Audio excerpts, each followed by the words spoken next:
Friends, তোমরা কেমন আছো? আশা করি তোমরা সবাই ভালো আছো, সুস্থ আছো। আমিও ভালো আছি। তাই একটা ছোট্ট ভিডিওতে তোমাদের সবাইকে ওয়েলকাম। ভিডিওটা পুরো দেখো, স্কিপ করো না। ভালো লাগলে অবশ্যই লাইক শেয়ার কমেন্ট করে দিও। শ্রাবন্তী অফিসিয়ালকে অবশ্যই ফলো করে দিও। তো দেখো, চলে এসেছি, রুটি বানাচ্ছিলাম, সেটাই দেখাবো তোমাদের সাথে। সব কিছু টুকটাক তোমাদের সাথে শেয়ার করতে চাইছি যে সকাল থেকে কি পরিস্থিতি, কি যুদ্ধ আমার সাথে চলে।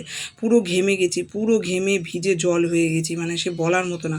তা রুটি করছি ছোটো গ্যাসে, বড় গ্যাসে না দাঁড়িয়ে দাঁড়িয়ে রুটি করতে পারি না, কারণ গ্যাসের যে জায়গাটা সেখানে রুটি বেলা যায় না, খুবই ছোট জায়গা। তো যে কারণে এখানে আমি বসে বসে রুটি করি। বেশ কিছু রুটি হয়ে গেছে, এ দেখো হয়ে গেছে, আর অল্প কিছুই বাকি আছে। যেহেতু তোমাদের দাদাভাই না দিনে দুবার রুটি খায়, অফিসে নিয়ে যায় আর খেয়ে যায়। আমি আমার ছেলে একবারই রুটি খাই। তো রুটি করতে গিয়ে না আমার এত কষ্ট হয়, সারাদিন মানে কাজ করতে গেলে এত কষ্ট হয় না। বসে বসে রুটি করাটা না সব থেকে কন্ডিশন খারাপ করে দেয় আমার। আর আটাটা না আমি আগের দিন মেখে রাখি, যে কারণে দেখো বাটিতে আটাও রয়েছে মাখা। এটা মেখে ফ্রিজে স্টোর করি, কারণ কি বলতো, সকালবেলা উঠে কাজের চাপ এত থাকে, আমি পেরে উঠি না। দেখেছো অবস্থা, দেখো পুরো ঘাম টপকাচ্ছে, নাইটি পুরো ভিজে গেছে। তোমরা অনুভব করতে পারছো কিনা জানি না। তো কার কার সাথে এরকম হয়, কে কে আমার মতো এরকম ঘামো, আমাকে একটু বলো তো এসএমএস করে।